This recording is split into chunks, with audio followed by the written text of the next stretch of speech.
morning, students. I am Professor Sumita Parmar. I am the Principal Investigator for the subject of Women's Studies, and today I am going to be talking to you about the issues and debates in feminist research methodology. As I had told you earlier, this paper, paper number 12, has been divided into two parts. The first part from modules 1 to 14 are on women, science and technology, and the rest, module 14 to 20, are on feminist research methodology. Yesterday we had introduced the topic to you, and today we will talk about the issues. So the module is module 16, paper 12, and the module is entitled Issues and Debates in Feminist Research Methodology. This paper has been written by Dr. Narasimha Rao Kedari, who is Associate Professor in English and Foreign Languages University, Lucknow. Feminism is not a fixed category with a constant set of ideas contained in a singular frame. Rather, feminist ideas and practices are under continual negotiation and revision. So, also are feminist methods. Feminism and feminist research incorporate theory and practice, methodology and method. So, there is no singular feminist method. It is the way that a method is used that makes it feminist. Feminist methodology then is a perspective applied to a research practice with the political aim of creating emancipatory knowledge. Historically, the production of knowledge has been dominated by men, which has implications for the ways women and women's issues have been defined and the ways that women defined their own experiences. Traditionally, male epistemologies have denied the importance of the experiential. Feminist epistemology, on the other hand, is grounded in the lived realities of women's lives, though this critical perspective often locates feminist researchers as other in mainstream or male-stream disciplines. In the new millennium, many women throughout the world are campaigning, organizing, and working together to improve their lives. Their aims, methods, and interests are diverse, ranging from working for women refugees, campaigning against pornography, setting up women-only organizations, to demanding legal equality with men, improved maternity leave laws, and exposing the male bias in dominant forms of knowledge. The list goes on. These activities clearly do not constitute a unified women's movement. However, they all share an underlying concern with improving the situation and furthering the interests of women or a particular group of women.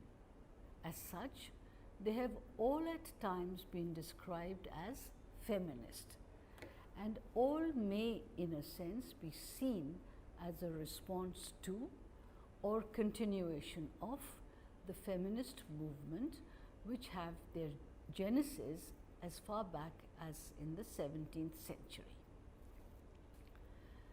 The status of feminism today is, however, highly ambivalent.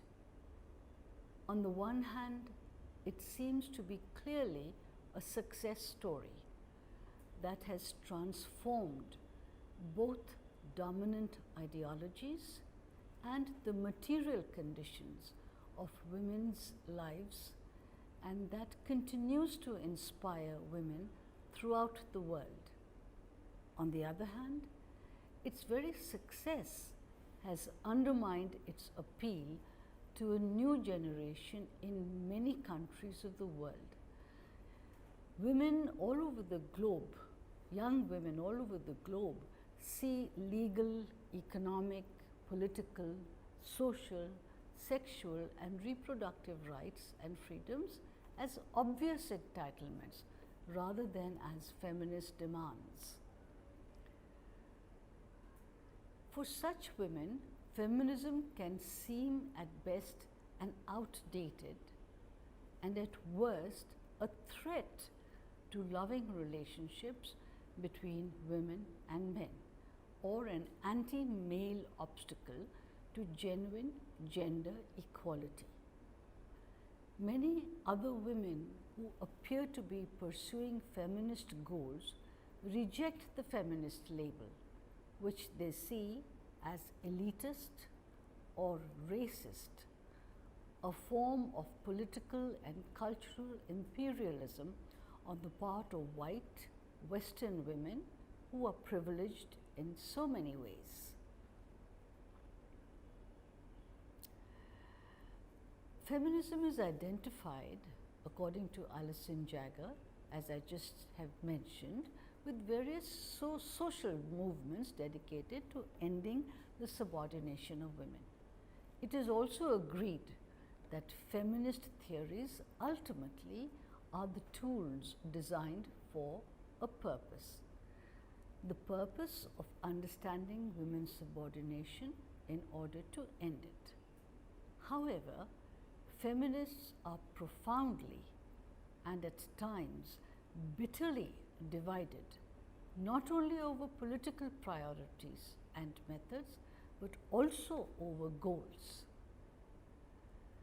Given the complexity of the nature, causes, and consequences of inequalities between women and men and their interrelationships with other social divisions, political disagreements among feminists are hardly surprising.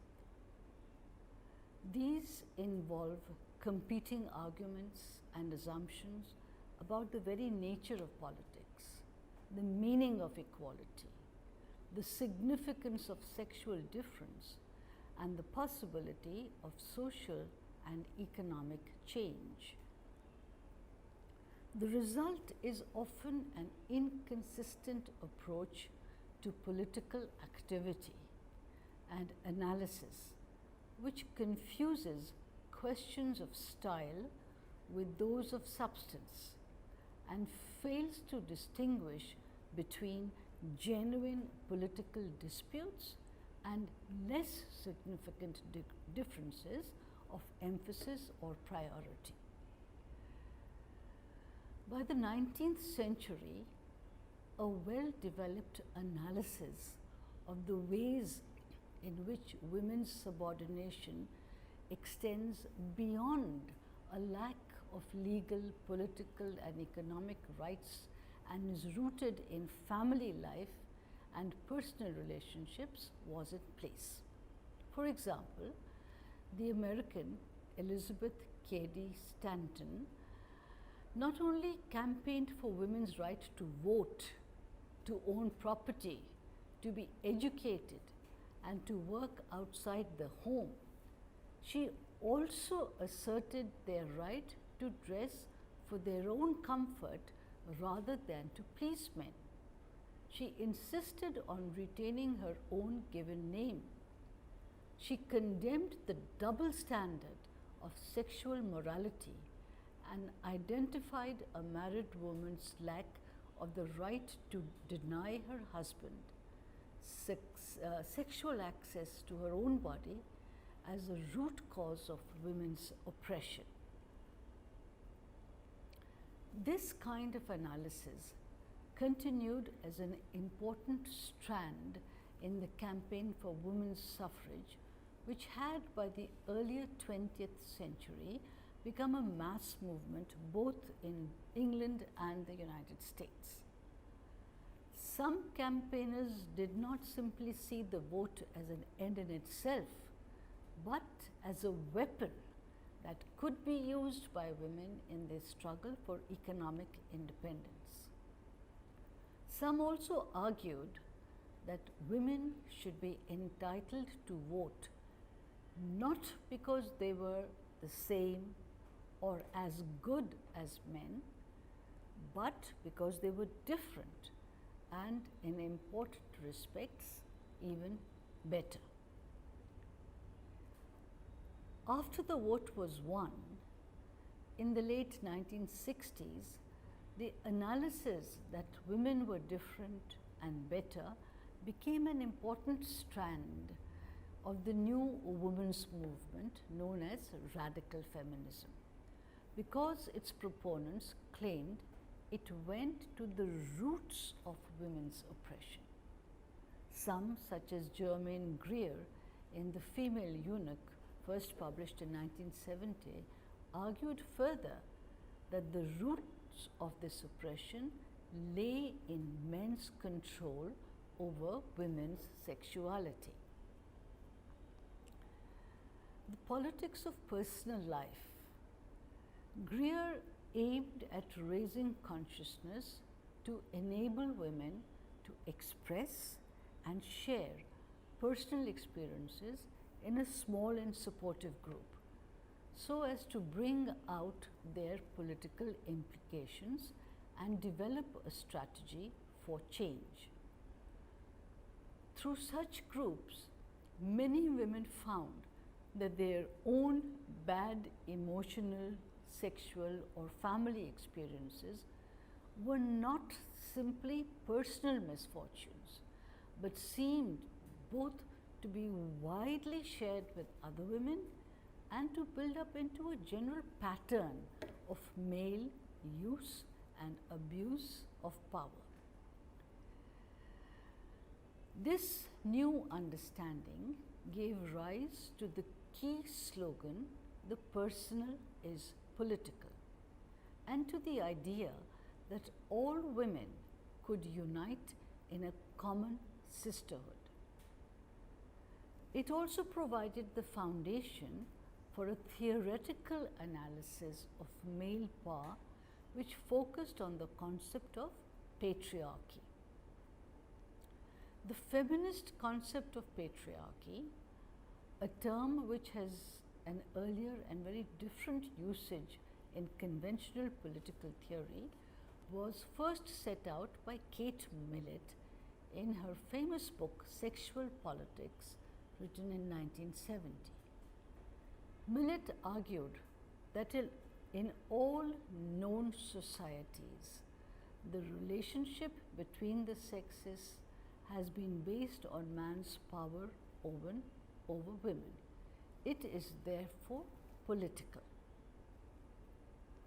Men's power, according to her, goes deeper than the power based on class or race, and it is so universal, so ubiquitous, and so complete that it appears natural and, until named by feminists, invisible.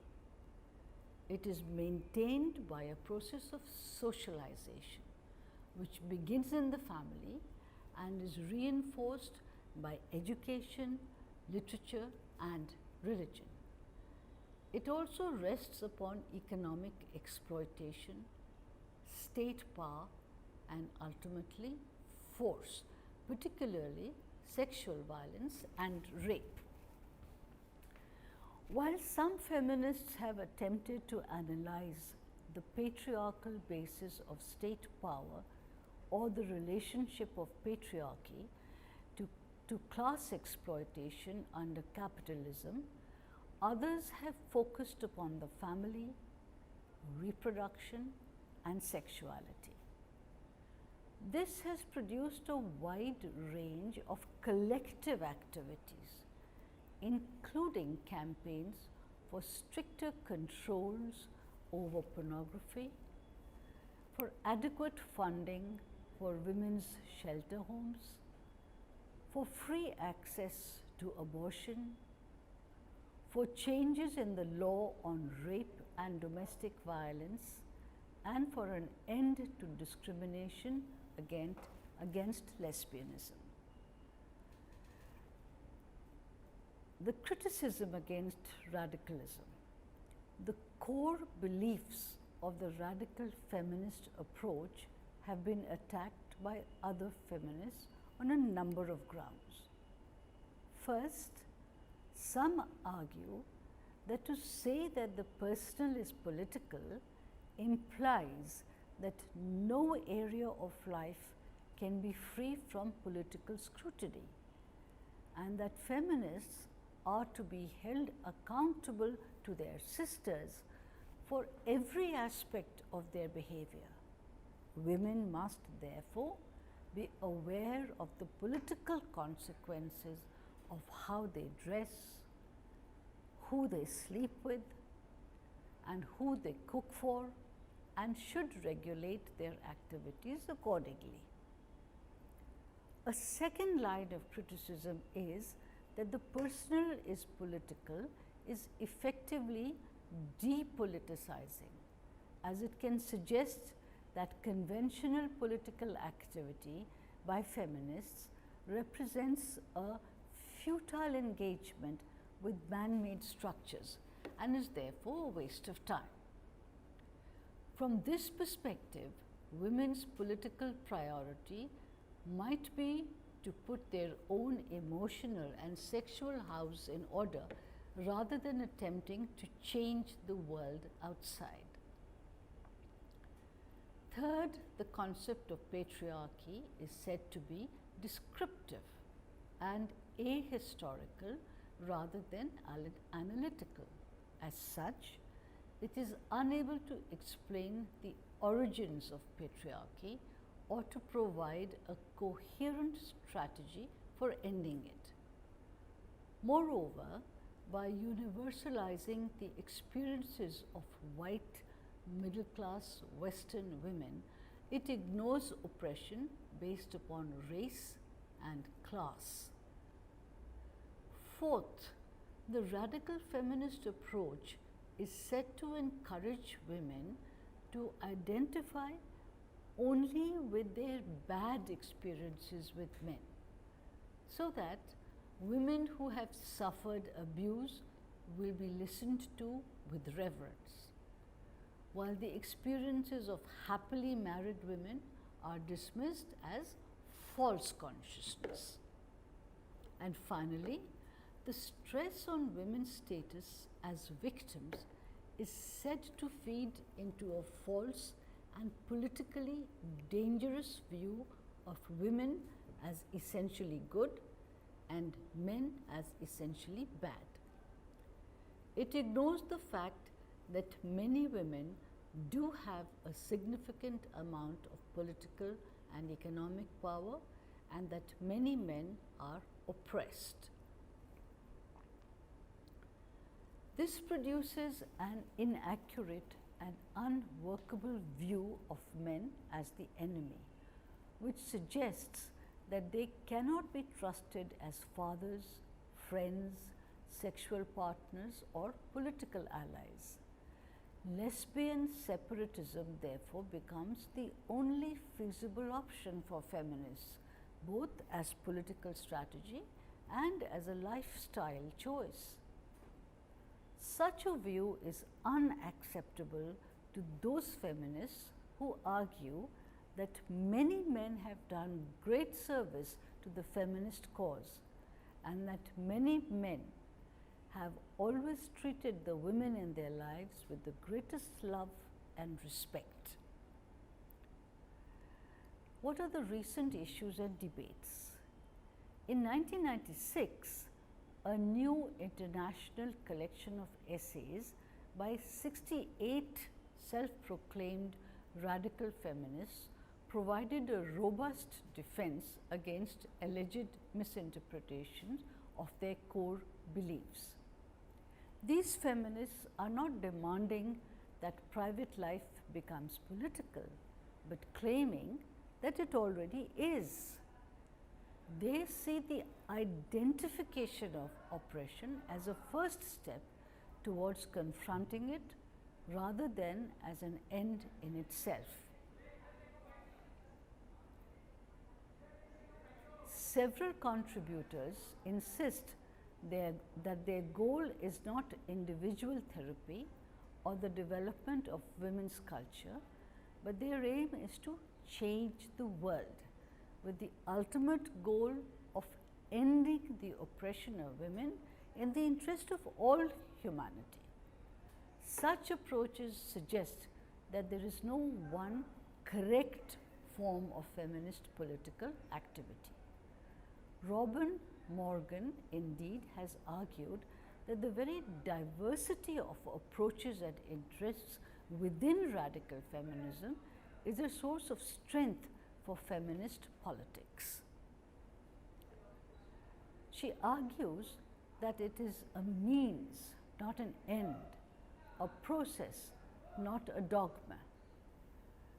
Consequently, what a radical feminist in Brazil might consider her cutting-edge issue, for example, the nation's debt, need not be the same as that considered a priority by a radical feminist in Thailand, like combating sex tourism, or in Kuwait, winning women's suffrage, or in Sudan, ending the practice of female genital mutilation, and so on and on.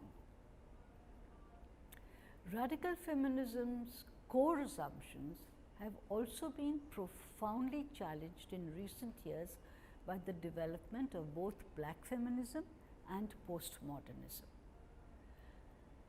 Black feminism. Many critics have said that feminism in general has ignored the experiences of women of color, and that by failing to recognize or analyze racial oppression, it has served to support and perpetuate the inequalities of a racist society.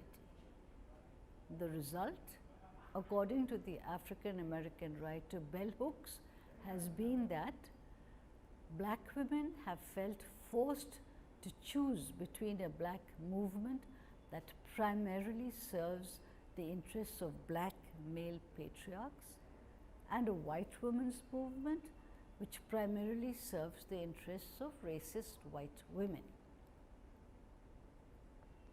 To some white women, the claim that the women's movement is inherently racist may seem odd, for many white feminists were initially politicized by their involvement in campaigns against racial subordination, particularly the anti-slavery movement in the 19th century and the civil rights movement of the 1950s and 60s. For such women, there seem to be clear parallels between the situation of black people and that of women, for both groups were denied the rights of white men. However, such comparisons between blacks and women ignores the specific situation of black women. Because of their color, they disappear as women, and because of their sex, they are largely invisible as black people. Others have argued that those who are on the receiving end of oppression are more able to see it than those who are advantaged by it. This means that precisely because they are the most disadvantaged group in society with no institutional inferiors, black women have a special vantage point and a particularly clear understanding of the world. It is argued that a focus on the experience of women of color enables us to see the interconnecting and interactive nature of different forms of oppression, which opens up feminist analysis to other previously marginalized or excluded groups such as disabled women or lesbians. Postmodernism and its impact on feminism. Postmodernism is not a clearly defined theory, but a loose body of thought which draws on interconnected ideas around language, knowledge, reason, power, identity, and resistance. The term is sometimes loosely equated with post-structuralism. It is also sometimes used to identify the condition of late 20th century post-industrial societies. Cynics might simply see it as a symptom of pre-millennial angst.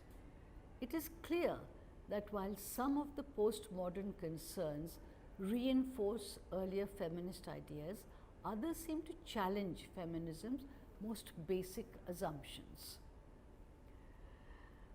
Postmodernism seems to support many of the radical feminist ideas. Its analysis of the ubiquity of power looks at first sight very much like the claim that patriarchal power is exercised in personal life as well as through formal political institutions. It also rejects universal goals, which reflects the feminist assertion that such theories and goals have been used to conceal particular male interests. However, postmodernism seems incompatible with the identification and analysis of patriarchy, and therefore with feminist struggles against it. Though recent theoretical developments within radical feminism recognize the specificity and the variability of women's experiences, they also insist that these are interconnected and that society is fundamentally structured around men's domination over women. Postmodern feminists use postmodern ideas to argue that the very process of sex identification and classification is socially produced rather than an inevitable and unchanging outcome of biology. They therefore reject the sex-gender distinction made by many earlier feminists, for they saw sex as natural and only gender as the artificial product of society. In contrast, postmodern feminists argue that it is society that creates the category woman by attaching overwhelming significance to particular anatomical arrangements. It is society that makes them significant and gives them changing meanings in this sense. It is society that creates sex as well as gender. Although postmodernism has concentrated on discourse, some writers see social practices as important in constructing meaning and gender identity. Others have argued that gender is not a stable identity but an act that requires repeated performance of gender appropriate behavior. These ideas can be seen as liberating, but the meanings which society attaches to sex and gender can be challenged. They open up in principle the possibility of a much more open society that is no longer divided into the binary oppositions of male and female. According to some writers, they might even disappear. Thus, Judith Grant has argued that the aim of feminist politics is the end of gender and the creation of new human beings who are self-determining and fully participate in the development of their own constantly evolving subjectivity. We could think of this position as a feminist humanist position. Broader alliances among women are also possible from a postmodernist perspective, provided that they are provisional and tactical and they do not lose sight of the historical and cultural specificity of women's experiences. Conclusion: the feminist claim that women should have the same rights and freedoms as men has been largely conceded in Western society. Issues such as abortion, sexual harassment, domestic violence, childcare and parental leave have entered the mainstream of political debate rather than being seen as purely personal concerns. The importance of women's unpaid work has become increasingly visible in official economic statistics.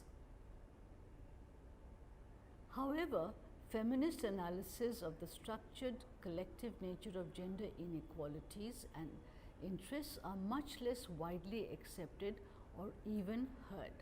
Similarly, although there is a greater awareness that black working class or disabled women face particular problems, there has been little public debate over the full implications of this or of the ways in which different forms of inequality relate either to each other or to wider social and economic conditions. A critical awareness of the theoretical assumptions underlying feminist politics can help guard against an inappropriate narrowing of its frame of reference and help ensure a more inclusive political practice. Thank you.